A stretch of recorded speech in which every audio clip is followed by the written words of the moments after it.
Thanks so much.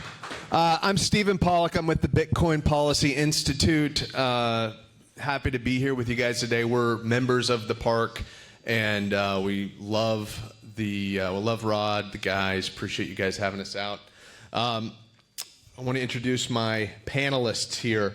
To my left, we have Carol Haynes. She is the Senior Vice President of Power and Policy at Core Scientific. Let's give her a hand. Woo!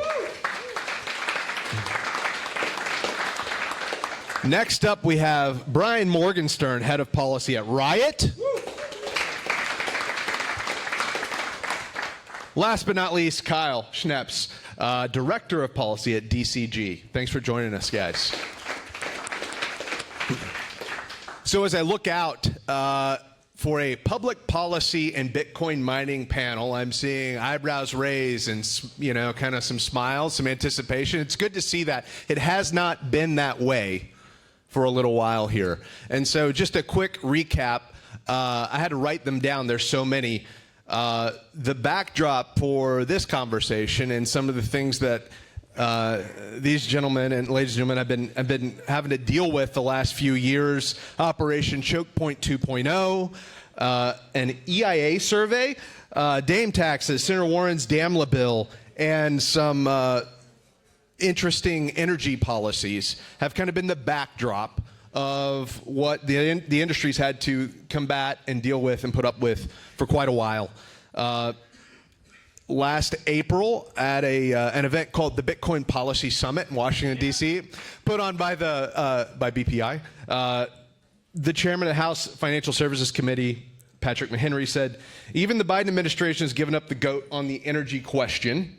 The grid is far more resilient. Bitcoin mining can happen at off-peak hours in coordination with power companies. Bitcoin's energy usage is a non-issue." So we start to see the tides turning a little bit, politically and otherwise. And then I believe, Brian, you were on this panel that was kind of talking about, I think it was with some of the other mining companies, and the kind of conclusion here was we need to build a coalition of Bitcoin voters. And we saw this start to build. There was a Bitcoin voter project, and so I want to kick it off with that question. You guys can all answer it, not everybody has to.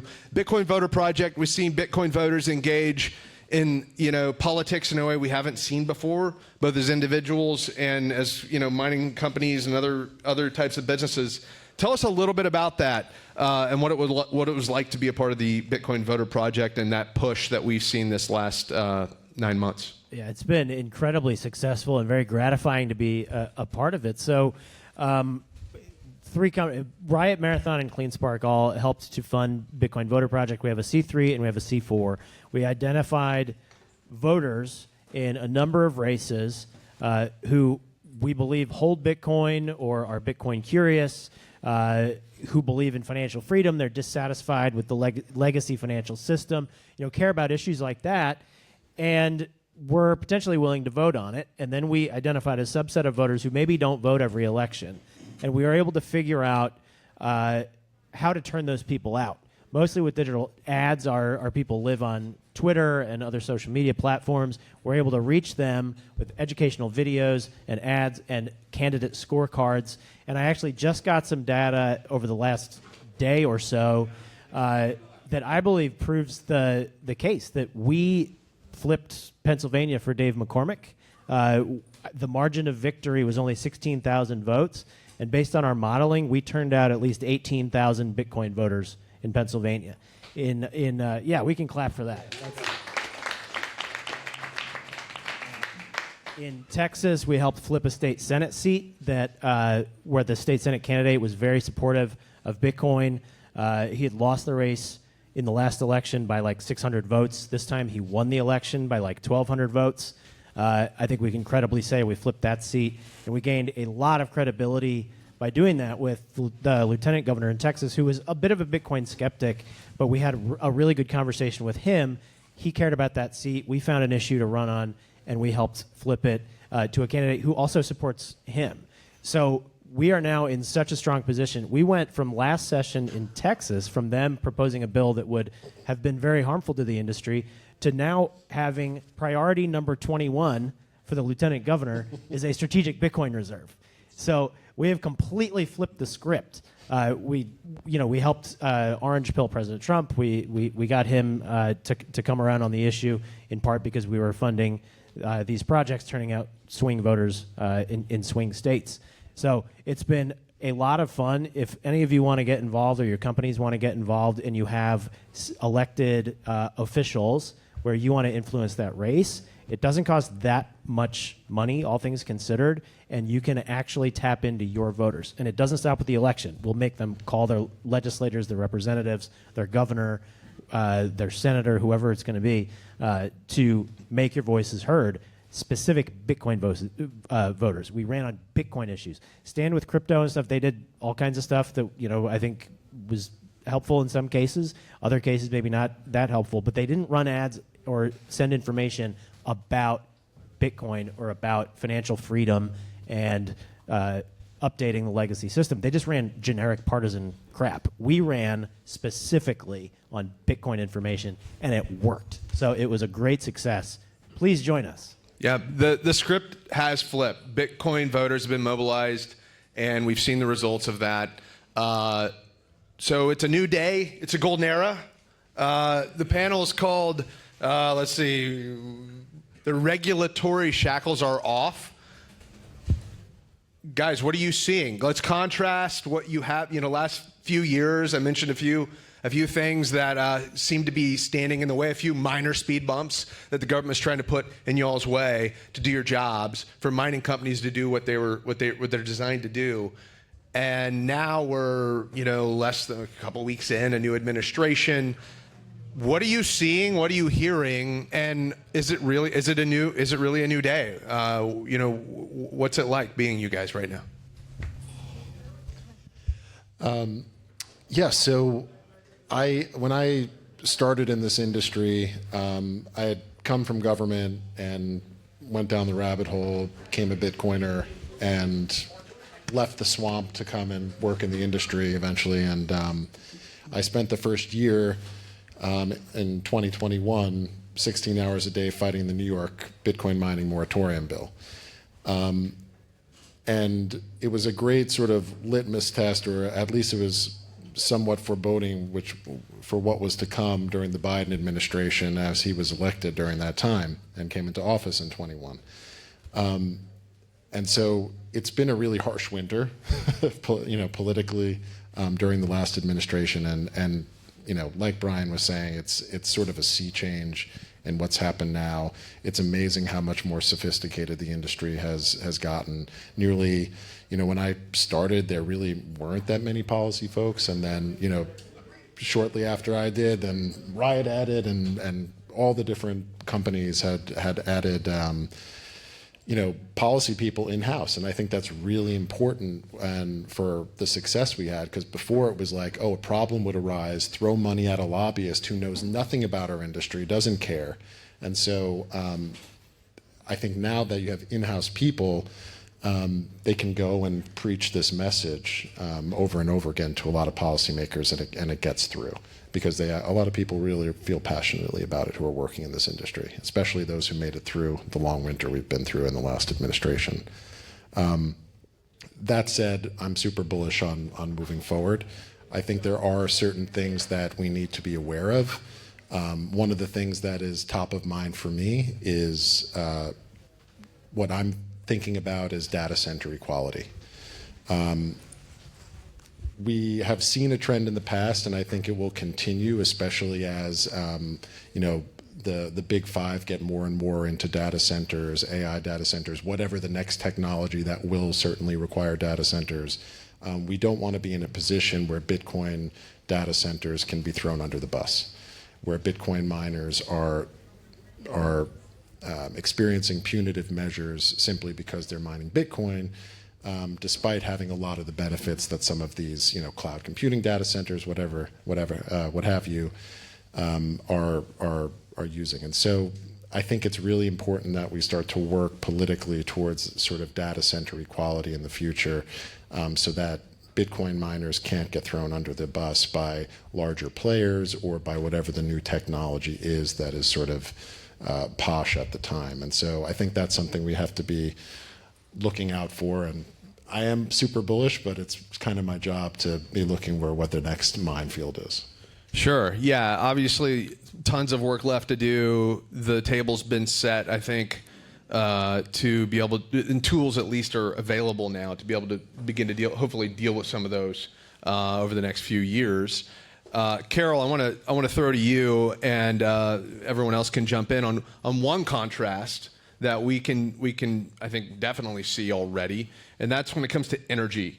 Trump has issued an emergency declaration with regards to energy. Brian, you just had a piece in Real Clear Energy come out about this very issue. Carol, tell me, what are you seeing on the energy front? I know there's some other things going on with Core as well. Start to unpack some of that for the audience. Sure, thanks.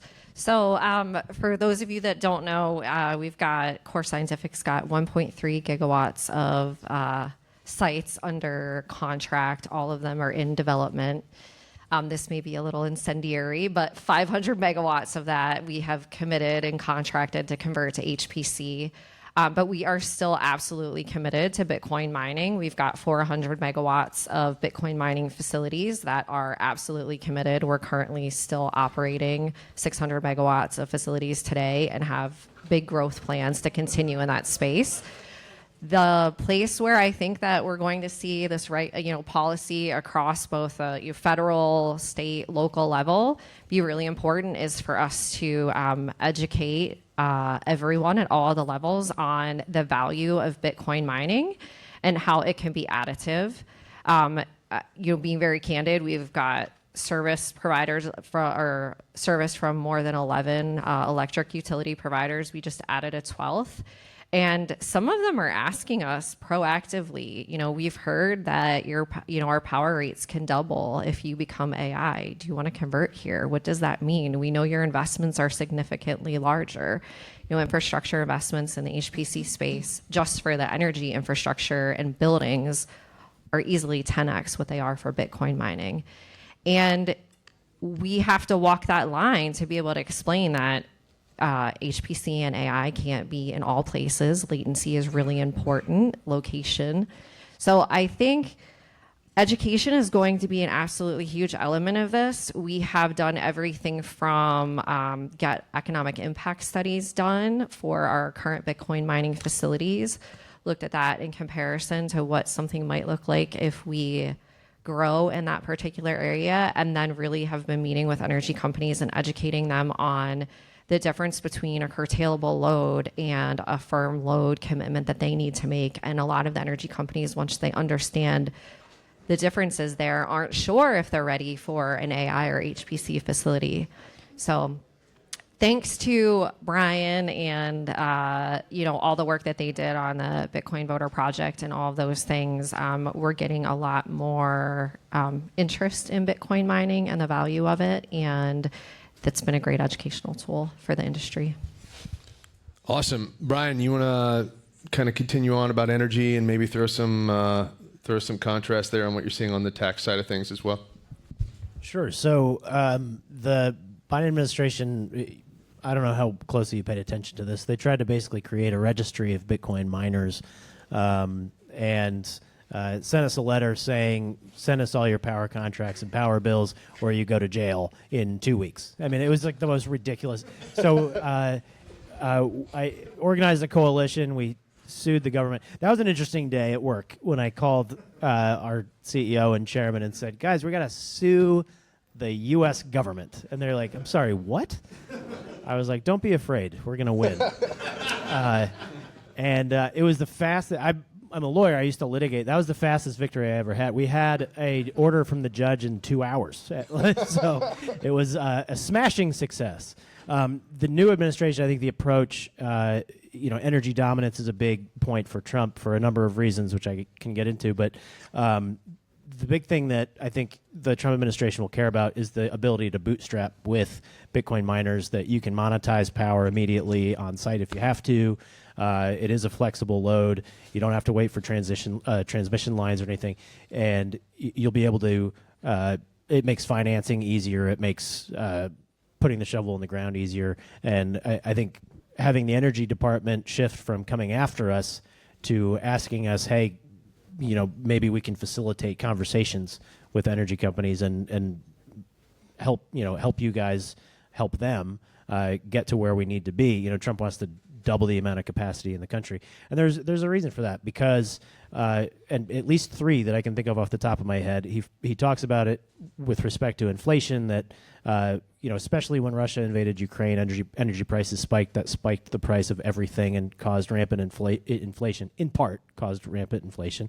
It helped fund Russia's war machine because of those spiked oil prices, and then regulations and restrictions on U.S. producers and the export pause led to Europeans buying more energy from both Russia and Iran, which then you had October 7th in Israel, and Iran was funding Hamas and its war machine largely with oil money as well. So it's very important across a number of vectors for Trump. So I think we can appeal to the administration in that regard and flip the script from the Energy Department coming after us to them asking us for help. So that's what I hope will happen very soon. On taxes, I think we have an opportunity to right some wrongs. The IRS has not had any legislative guidance, so they've just made it up as they went along. So they tax Bitcoin miners on income when they mine Bitcoin as a fee for a service, when really it should be like any other commodity. It should be taxed at the point of sale. You're not taxed when you pull a chunk of gold out of the ground or oil out of the ground. You're taxed when you sell it. I think that should be the same way for Bitcoin. It shouldn't be double taxed the way it is now. So that would be great. And then a de minimis exemption for transactions so that more people can buy a drink here at the park using sats and not have a capital gains taxable event or something crazy. So getting the tax rules that we need in place would be great. And of course the SBR hopefully will be getting done in the next few months. Those are just a few issues that I wanted to rattle off. That was a wonderful transition to the next question. We're winding down on time. We're not over time. Actually, we're perfect, I think, right now, tracking. We're going to do Q&A, so start, keep listening, but start. It's a very foreboding clock. It is. Really, it's like an old when it hits zero. So I'm going to throw.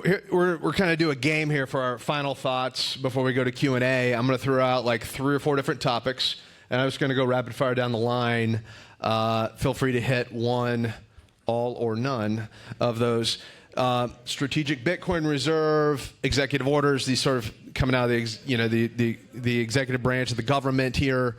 Some pending legislation, obviously Senator Lummis's bill.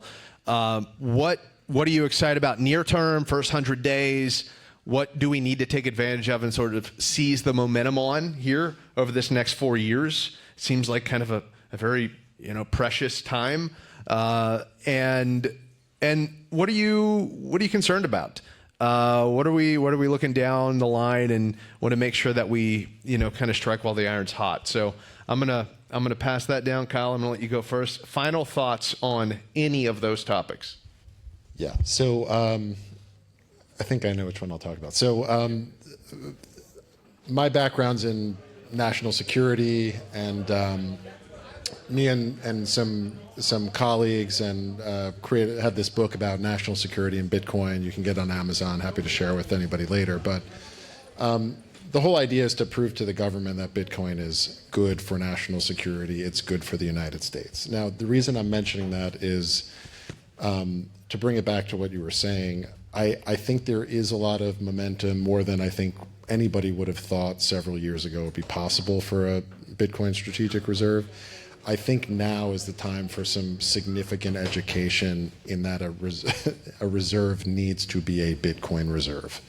In terms, and this is my personal view here, but I think that you need the hardest money ever created to be backing the United States, or vice versa, however you want to look at that. And so I'm worried that you could have other things that maybe aren't decentralized that are riskier going into this into the strategic reserve. So I think we do need to take advantage of the momentum to try to educate policymakers of why this should be a Bitcoin strategic reserve. And I think that's really important just for the peace of mind for the country. I think a lot of people know that. 100% agree. That's essential. essential that we do that. We have some time. Carol, I'll be your quick. thoughts. I'll give Brian his 2 minutes. So I would say I'm spending a lot of time, and my team is looking at David Sachs as the new AI and crypto czar, and I think that presents a phenomenal opportunity for the industry to make sure that we are part of those conversations when they're talking about how energy infrastructure dollars will be deployed, how federal lands may be deployed to support this industry, capacity brought online, all those kinds of things. And I think the risk there, if you will, is that we have to make sure that we've got a seat at the table as executive orders are put out where they're establishing a council on science and technology that will focus on AI and crypto.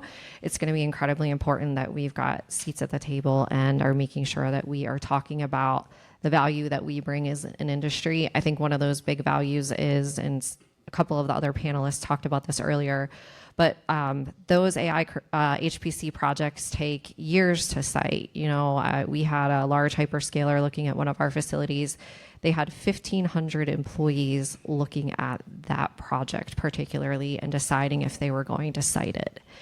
And ultimately, after quite a long time, decided they were going to move to something else. It takes them a long time to do that work. We as an industry, as a contrast, can site a location very quickly. We're really agile. We can put miners up through, through blocks and all kinds of other things really quickly. I mean, I know our facilities, we typically turn a new facility on in 25 megawatt blocks at a time.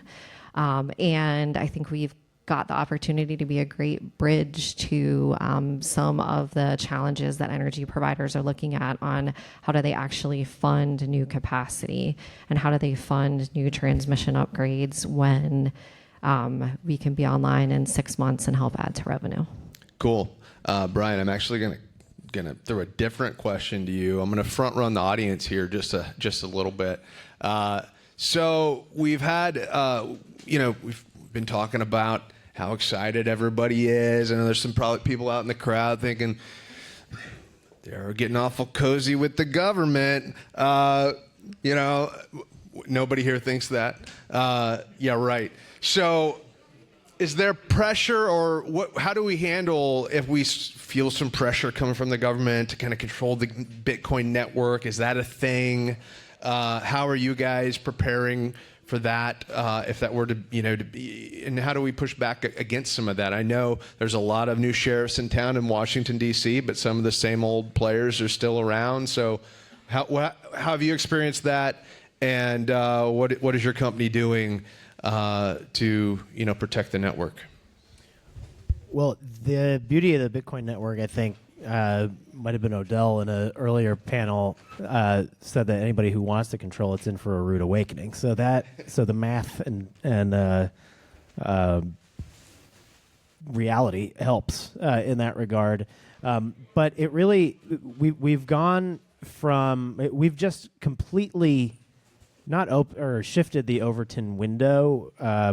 In one of our company meetings, I had said we didn't shift the Overton window. We just knocked down the whole wall of the building in the last year or so, and it's been really great to see. Now the questions, at least at the federal level, have tended to shift from why should we let you do this to how can we help you, and so I wouldn't be too worried about that. I think it's the other creepers around Bitcoin trying to. Creepers is a great word. Trying to shoehorn their shitcoins into our stuff that I think are much more vulnerable to that line of questioning and attack. So, yeah. Can I just add one thing? Yeah. I mean, I don't, to get to that question, how much involved with the government, I mean, I think a lot of people in this room would agree with me in the sense that, I love Bitcoin. I want to work for Bitcoin. I want to work on for companies that try to contribute to Bitcoin, and I want to do that in the United States. And it's sometimes what happened, because it happened to all of us for a number of years, but what happened for the past administration is pretty rare to have an all-of-government approach to try to crush an industry. And you saw when in Nick's article, when he talked about 2.0, like 1.0, you're talking about like the gun industry, like this is what they tried to, like, it's very niche experience to experience an all-of-government approach to try to crush your livelihood and your industry. So it was through a lot of this engagement that, and some of the champions that evolved over that time, that we were able to flip the script a little bit, as you put in some of the notes. And so I think that's really important to acknowledge, because we're in Bitcoin, we're used to like crazy shit happening all the time, but I mean, that was crazy. It happens to very few industries to have, I mean, look what we all experienced with the EIA. I mean, they were literally compiling a blacklist of Bitcoin-related companies. So it's crazy to think about. Well, I appreciate all your guys' hard work and really digging in and putting up with it for a few hard years there, and excited to work alongside all of you moving forward. So let's move to questions. Rod,